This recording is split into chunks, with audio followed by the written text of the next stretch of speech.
మృత్యువాత పడుతున్నాయన్నారు. అధికారులు స్పందించి వెంటనే కఠిన చర్యలు తీసుకోవాలన్నారు. ఇక మిగతా డీటెయిల్స్ చూద్దాం.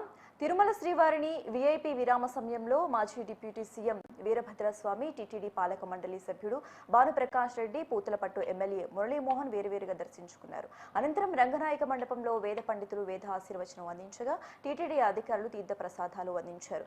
భక్తులు నిత్యం స్మరించే గోవింద నామాలను అవహేళన చేస్తే తోలు తీస్తామని టీటీడీ బోర్డు సభ్యులు భానుప్రకాష్ రెడ్డి, ఎమ్మెల్యే మురళీమోహన్ హెచ్చరించారు. భక్తుల మనోభావాలతో వ్యాపారం చేయటం మంచి పద్ధతి కాదని డిడి నెక్స్ట్ లెవెల్ చిత్ర యూనిట్కి హెచ్చరించారు. గోవింద నామాలను అవహేళన చేస్తూ రూపొందించిన పాటను వెంటనే సినిమాల నుంచి తొలగించాలన్నారు. శ్రీవారి భక్తులకు బేషరతుగా క్షమాపణ చెప్పాలని డిమాండ్ చేశారు. దీనిపై తమిళనాడు ప్రభుత్వం స్పందించాలని కోరారు.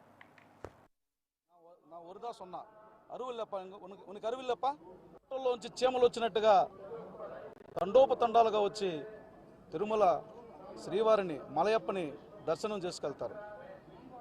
అయితే అదే ప్రాంతం నుంచి ఒక సినిమాలో గోవింద నామాలని అవహేళన చేస్తూ అపచారం చేస్తూ తీసినటువంటి పాటని వెంటనే తొలగించాలని చెప్పి డిమాండ్ చేస్తున్నాం.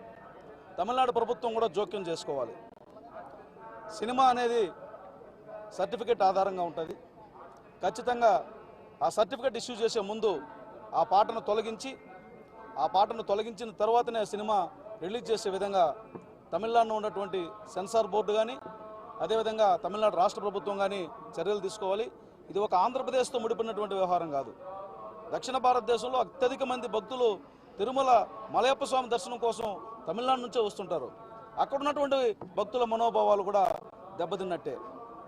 నా ఒరుదా సొన్నా అరువిల్లప్ప ఉనికి అరువిల్లప్ప అరువిల్ల పాతుకొబ్బ వెంకటేశ్వర స్వామితో ఆటలో మంచిది కాదు, ముడియాదు, ఇదల్లా ముడియాదు సరియా. ఫస్ట్ అంత పాట కట్ పండుగ అప్పుడుందా సినిమా రిలీజ్ పండుగ. నామంతో నిద్రలేస్తున్నటువంటి హిందువుల మనోభావాలు దెబ్బతీసే విధంగా ఈరోజు డిడి నెక్స్ట్ లెవెల్ అంట ఆ బృందం ర్యాప్ సాంగ్లో దాదాపు ఉన్నటువంటి 3 నిమిషాల పాటలో దాదాపు 1.5 నుంచి 2 నిమిషాలు స్వామివారిని గోవిందనామాల్ని అసహ్యంగా వారు దాంట్లో జోడించి ఆ సినిమాల్లో తీసుకురావడాన్ని మేము తీవ్రంగా వ్యతిరేకిస్తున్నాం. నిన్ననే దీని మీద సినీ బృందానికి లీగల్ నోటీస్ పంపించడం జరిగింది. వెంటనే క్షమాపణ చెప్పి దాన్ని కానీ తొలగించకపోతే వారి మీద 100 కోట్ల రూపాయలకి డెఫర్మేషన్ పరువు నష్టం దావా తీసుకుంటారని చెప్పి మా అడ్వకేట్ అజయ్ ద్వారా వారిని హెచ్చరించడం జరిగింది. ఇదేమి రాక్షస ఆనందమో నాకైతే అర్థం కావట్లేదు. వారికి ధైర్యము దమ్ము ఉంటే అన్యమతస్థులకు సంబంధించినటువంటి ఆ దేవుళ్ళు అల్లాను కానీ జీసస్ క్రైస్ట్ కానీ తీసుకొని వచ్చి ర్యాప్ సాంగ్లో పెట్టుకొని ఆ పిచ్చి దాంట్లో కోతి డ్యాన్సులు ఇవన్నీ చేసే ధైర్యం ఉందా వాళ్ళకి? అలాంటప్పుడు ఈ హిందూ సినిమాల జోలికి ఎందుకు వస్తున్నారు? ఇది మంచిది కాదు.